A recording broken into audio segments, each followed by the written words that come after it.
Cars.com Auto Review. Hi, I'm Bill Jackson. We're here with the 2010 Dodge Nitro. It's kind of a throwback. It's an old school truck-based SUV. That means you're going to have to make some trade-offs if you're considering the Nitro, so we're going to run through some of them right now. Now, one thing you usually get with a truck-based SUV is better towing capacity, and the Nitro is no exception. Our test model came with an optional towing package, and that bumps its towing capabilities to 5,000 pounds, which is good for the compact SUV segment. Now, like I said, there are trade-offs. So you do have that great towing capacity. But the other thing about the Nitro is it's got a pretty beefy suspension. It's truck-based. There's just a lot of weight. And where you pay for that is in mileage. This is estimated to get 15 miles per gallon in the city and 21 miles per gallon on the highway. That's not very good. So I think you need to think about how often you're going to drive the Nitro and how often you're going to tow with it and how often you're going to go off-road before you think about buying it. Now again, as you'd expect for all that heavy-duty suspension, the ride is a little more firm in this than it is in a car-based SUV.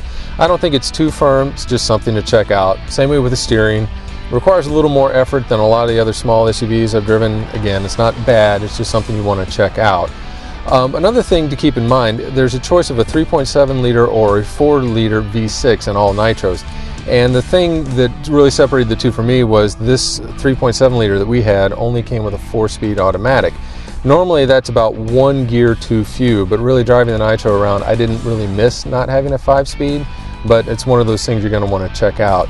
One thing I will say though, with the 3.7 liter and the 4-speed automatic, when you go to pass somebody on the highway, you're going to hear it. The acceleration's okay for a small SUV, it's just a little louder than you may be used to otherwise. Now obviously the reason why a lot of people buy a sport utility vehicle is for the utility, and I have to say I found the second row room in the Nitro to be pretty good. Obviously there's just enough legroom to be comfortable on a medium to long drive, and the cargo area is a nice size. In fact, I was surprised they didn't try to jam a third row seat back there, since they seem to be doing that a lot these days.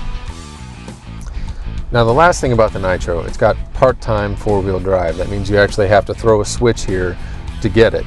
Now, the good part about that is it gives you better traction for off-road. The bad part is you really can't drive around all day with the car in four-wheel drive. It's just not good for it. And so really what it comes down to with the Nitro are those trade-offs.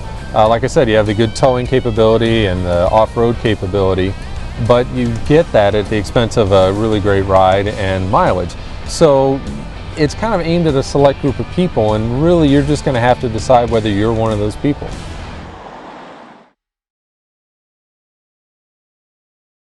For more car-related news, go to Cars.com or our blog, KickingTires.net.